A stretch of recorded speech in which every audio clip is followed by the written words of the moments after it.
As we discussed in the last part of the video, जैसे कि हमने देखा था उसमें कि हमने फंक्शनल स्केल की बात की थी and the another scale is Hoehn and Yahr classification of disability scale. It is useful measure for charting the progression of the disease का कितना प्रोग्रेशन हुआ है ये स्केल वो इंडिकेट करता है. फर्स्ट स्टेज में हम बोल सकते हैं कि जो डिसीज का इन्वॉल्वमेंट है वो सबसे मिनिमल है एंड जो लास्ट स्टेज होती है वो ये कन्फाइन करता है कि पेशेंट बेड रिडन और व्हीलचेयर बाउंडेड है. वन बाय वन हम इसके स्टेजेस को देखेंगे, इसी के अकॉर्डिंग हमें पेशेंट्स को ग्रेडिंग देनी होती है. स्टेज 1 इज मिनिमल और we can say that only unilateral side is involve, एक ही साइड इन्वॉल्व होगी अगर होती भी है तो. नाउ स्टेज 2 इसमें क्या होता है, बायलेटरल साइड का इन्वॉल्वमेंट होता है, लाइक दोनों एक्सट्रीमिटीज का इन्वॉल्वमेंट होता है. इसमें बैलेंस लेकिन क्या रहेगा, बैलेंस उसका एप्रोप्रिएट रहेगा, इम्पेयर्ड नहीं होगा. और हम कह सकते हैं कि जो हमारे सेंट्रल पॉइंट्स होते हैं वो अफेक्टेड होंगे. इन थर्ड स्टेज में क्या होता है, इम्पेयर्ड राइटिंग रिफ्लेक्सेस मिलेंगे हमें, अनस्टेडीनेस मिलेंगे, जैसे कि हमें इसमें कुछ बैलेंसिंग में इश्यूज होंगे. पार्शियल पेशेंट डिपेंडेंट होगा, पार्शियल जो होगा पेशेंट वो इंडिपेंडेंट होगा. इन ग्रेड 4 जितने भी हमने प्रीवियस वीडियो में सिम्टम्स पढ़े थे सारे सिम्टम्स फोर्थ स्टेज में प्रेजेंट होते हैं और पेशेंट को यहाँ पे असिस्टेंस की रिक्वायरमेंट होती है, नीड होती है.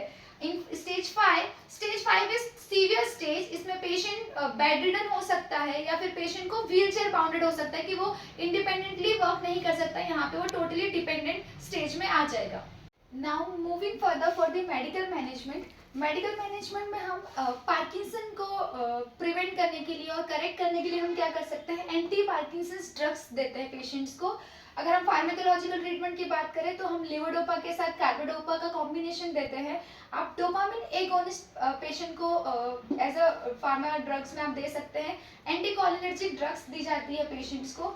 अगर न्यूट्रिशनल डाइट के बारे में बात करें तो न्यूट्रिशनल डाइट में क्या होता है, आपको high calorie and low protein diet patient को प्रिस्क्राइब करना होता है. ऐसा क्यों, अगर लो प्रोटीन डाइट क्यों दी जाती है, हम अगर हाई प्रोटीन डाइट पेशेंट को देते हैं तो वो क्या करेगा, लिवोडोपा के एब्जॉर्प्शन को क्या कर देगा, रिस्ट्रिक्ट करेगा. इसीलिए आप पेशेंट को यूजुअली आपको पार्किंसन पेशेंट के साथ ये ध्यान रखना है कि जो प्रोटीन की डाइट होगी वो हमेशा कम रखनी है. सर्जिकल मैनेजमेंट में अगर देखा जाए तो एब्लेटिव सर्जरीज होती है.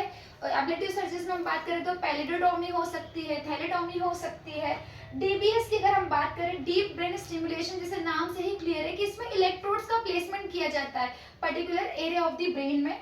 थर्ड जो हमारा है न्यूरल ट्रांसप्लांटेशन, इसमें क्या होता है, हम सेल्स, ऐसी सेल्स को हम क्या करते हैं ब्रेन में हम इंजेक्ट करते हैं कि जो क्या करे उस पर्टिकुलर पार्ट में, जो भी पार्ट, जैसे हमने सब्सटेंशिया नाइग्रा पे बात की थी कि सब्सटेंशिया नाइग्रा पे क्या होता है, सेल का डिस्ट्रक्शन होना शुरू करता है. तो ऐसी सेल्स को आप क्या करोगे, वहाँ पे ट्रांसप्लांट करोगे जो वहाँ पर सर्वाइव करें और सर्वाइव करने के बाद डोपामिन के लेवल को इंक्रीज करे. सो this is all about the medical management. After the medical management, pharmacological management, surgical management, moving further for the physical treatment or physical physiotherapy. अब फिजियोथेरेपी का पार्किंसन में कितना इम्पोर्टेंट रोल है ये मैं आपको बताना चाहूँगी.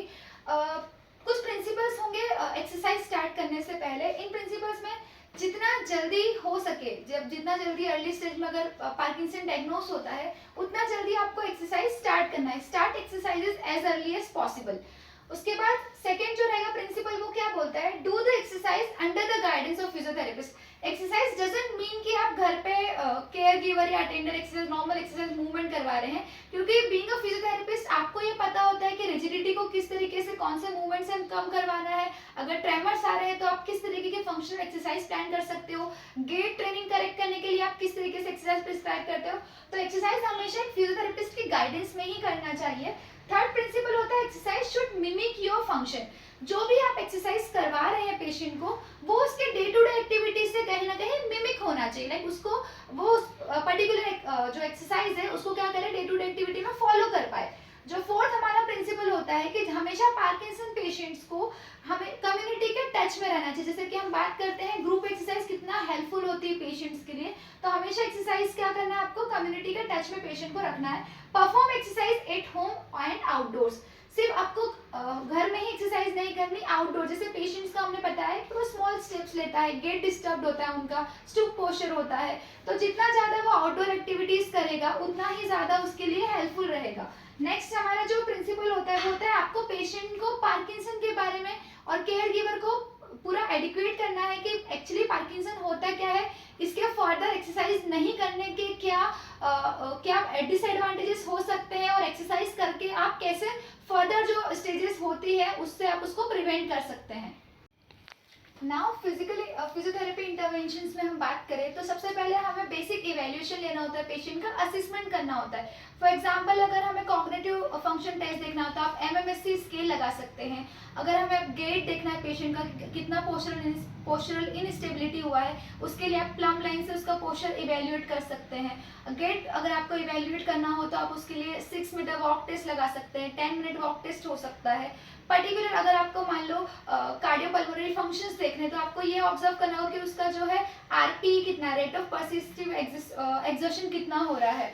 अब moving further for the interventions, हम सबसे पहले बात करेंगे motor learning strategies. Motor learning strategies नाम से ही क्लियर है कि आपको पेशेंट को कोई ऐसी एक्टिविटी में प्रोवाइड करवानी है जिससे उसका क्या हो, मोटर रीलर्निंग हो। फॉर एग्जांपल मैंने लिखा है RAS, रिदमिक ऑडिटरी स्टिमुलेशन, जिसमें हमारा मेट्रोनोम बीट्स में क्या होता है, पेशेंट को एक पर्टिकुलर इंडिकेशंस मिलती है कि 1 2, तो पेशेंट्स को 1 और 2 में राइट लेग लेफ्ट रखना है। तो पेशेंट इस तरीके से कंटिन्यूस एक्टिविटी करके बीट के साथ अपने आप को ट्रेन कर सकता है। और इसमें होता है रैंडम प्रैक्टिस टेस्ट करवाते हैं। हमने पेशेंट को सडन बोला आपको राइट टर्न लेना है, देन लेफ्ट टर्न लेना है, तो आपको इस तरीके से मोटर लर्निंग स्ट्रेटजीज यूज करनी होती है पेशेंट के साथ। सेकेंड जो हमारा पॉइंट होगा that is relaxation exercise. Relaxation exercise में हम ब्रीदिंग एक्सरसाइज भी ले सकते हैं। PNF पैटर्न होते हैं जिसमें हमारा स्लो रिदमिक इनिशिएशंस होते हैं, रिदमिक होता है, जेंटल रॉकिंग करवा सकते हैं आप। इसके बाद आएगा नेक्स्ट हमारा फ्लेक्सिबिलिटी एक्सरसाइजेस। फ्लेक्सिबिलिटी एक्सरसाइज के लिए आप स्ट्रेचिंग्स ले सकते हैं, active range of motion exercise ले सकते हैं, passive range of motion exercise plan कर सकते हैं after the evaluation of the patient. Now next one is the strength exercise. Strength exercise में usually देखा जाता है कि isokinetic exercises is more beneficial rather than the isometric exercises. इसमें हम pull exercises भी करवा सकते हैं like arm swinging exercises. Next is functional exercise. Functional exercise में आप क्या करवा सकते हैं, पेशेंट को ट्रांजिशनल मूवमेंट्स करवाते हैं। Like patient supine to sit में आएगा, सिट टू स्टैंड में आएगा, देन आप पुशअप्स करवा सकते हो। जितनी भी वेट बेयरिंग एक्सरसाइज होती है it comes under the functional exercises. जैसे आपने वॉल पुशअप्स करवा लिए, आपने रीच आउट एक्टिविटीज करवाई है। Another is adaptive and supportive devices. इसमें हमें देखना होगा कि पेशेंट का, जैसे हमने बताया था साइन एंड सिम्टम्स में, कि उसका हिप और नी का फ्लेक्शन हो रहा है, तो आप इसको प्रिवेंट करने के लिए आप उन्हें कुछ भी ऑर्थोसिस या प्रोस्थेसिस प्रिस्क्राइब कर सकते हैं। आप उनको शोल्डर ब्रेसेस दे सकते हैं ताकि उसके जो स्टूप पोस्चर हो रहा है वो करेक्ट हो। बैलेंस ट्रेनिंग में आप क्या करते हैं, बैलेंस ट्रेनिंग में यूजुअली क्या होता है, आप डायनामिक स्टेबिलिटी टास्क पेशेंट्स को देते हैं या किचन सिंक एक्सरसाइज करवाते हैं। डायनामिक स्टेबिलिटी टास्क में क्या होता है कि आपने पेशेंट को बोला कि आपने पेशेंट को बोला है कि आप हिल रेस करो, टो रेस करो। सिंक एक्सरसाइज जो किचन में जो काम कर रहा होगा पेशेंट, फॉर एग्जांपल फीमेल हुई तो उन्हें अगर मान लो कुछ इंस्ट्रूमेंट उठाना है या कुछ भी यूटेंसिल्स उसको उठाना है, तो आप उस तरीके की उसको फंक्शनल मिमिक एक्सरसाइज आप उसके लिए प्लान कर सकते हो। Another one is the locomotor training. Locomotor training में आ सकता है, नाम से ही क्लियर, लोकोमोटर मींस वॉकिंग। उसमें आप पोल वॉक करवा सकते हो, टेंडम वॉकिंग ले सकते हो, हडल्स ट्रेनिंग करवा सकते हो पेशेंट्स को। आप कंटिन्यूसली ट्रिक मूवमेंट्स दे सकते हो। ट्रिक मूवमेंट लाइक आपने टिश्यू गिरा दिया, पेशेंट को बोला है कि आपको इसको क्या करना है, क्रॉस करना है, ताकि जो उसका जो स्मॉल स्टेप वाला गेट था वो क्या होगा, वो उसको क्रॉस करेगा। अनदर इज कार्डियोपल्मोनरी, जो एक्सरसाइजेस होती है, कार्डियोपल्मोनरी नाम से ही क्लियर है, इसमें हम डीप ब्रीथिंग एक्सरसाइज करवा सकते हैं। डीप ब्रीथिंग के साथ आप क्या करवा सकते हो, अपर एक्सट्रीमिटी जो अपर लिम्ब का है या चेस्ट वॉल जो है रेजिस्टेंस ट्रेनिंग दे सकते हो, सेगमेंटल एक्सरसाइज करवा सकते हो आप। Next is group and home exercise. Group and home exercise patient के लिए आपने 1 घंटा तो एज अ फिजियोथेरेपी अपना रोल प्ले कर दिया, लेकिन 1 घंटे के बाद जो रेस्ट उसका डे होगा उसमें उसको होम एक्सरसाइज फॉलो करनी होगी और आप उस ग्रुप एक्सरसाइज के लिए भी प्रमोट कर सकते हैं।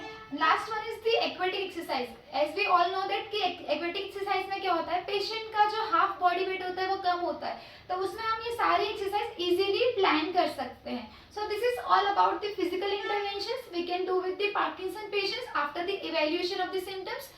Thank you.